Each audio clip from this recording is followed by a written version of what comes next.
আমরা তো এখন এই অ্যাডভান্স যুগে এসে দেখি যে টাকা থাকলে যে আর্টিফিশিয়াল ইন্টেলিজেন্স ব্যবহার করা সম্ভব হয়, কেউ হচ্ছে হাত লাগাতে পারে, বিভিন্ন আপনার রোবটস আছে, সেগুলোর দিকে কেন যাচ্ছেন না? রোবোটিক্স হাতে যাচ্ছি না কেন, ওইটা দিয়ে আমি তো সব কাজ করতে পারবো না। ওটা জাস্ট আমি খাবারটা তুলতে পারবো, নামাইতে পারবো। আর আমার ওইটা হাতটা যখন আমি যখন একটা বাংলাদেশে যে এই রোবোটিক হাতের কাজ করে, তো ওর কাছে গিয়েছিলাম। ও যখন আমাকে হাতটা লাগাই দিল, ওয়েট অনেক বেশি লাগলো, কারণ আমার তো হাত নাই। আমি তো কখনো হাতের ওই ওয়েটটা মানে বুঝি নাই। তো হুট করে যখন আমাকে ওইটা দিল, আমার মনে হচ্ছে আমার আমার গায়ের উপর পাথর চাপাই দিচ্ছে, এরকম লাগলো।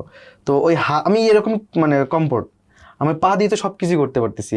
আমার ওইটা তো প্রয়োজন হচ্ছে না, ওইটা জাস্ট শো হিসেবে লাগানো, সৌন্দর্যের জন্য। সৌন্দর্যের জন্য। কিন্তু আমার ওইটা আসলে আমার কাছে অকওয়ার্ড ফিল লাগে, মানে যখন আমি ওইটা নিলাম, মানে এখানে ওইটা সিস্টেম কিরকম, এখানে চাপ দিলে এই পানির মগটা আমি তুলতে পারবো, কাপটা, আবার এটা নামাতে পারবো, জাস্ট এতটুকু। আমি এইটুকুর জন্য আমি হাতটা লাগাই মানে সবসময় ঘোরা, মানে নিজের কাছে একটা বিরক্তকর লাগতো, যার কারণে আমি ওটার দিকে যাচ্ছি না।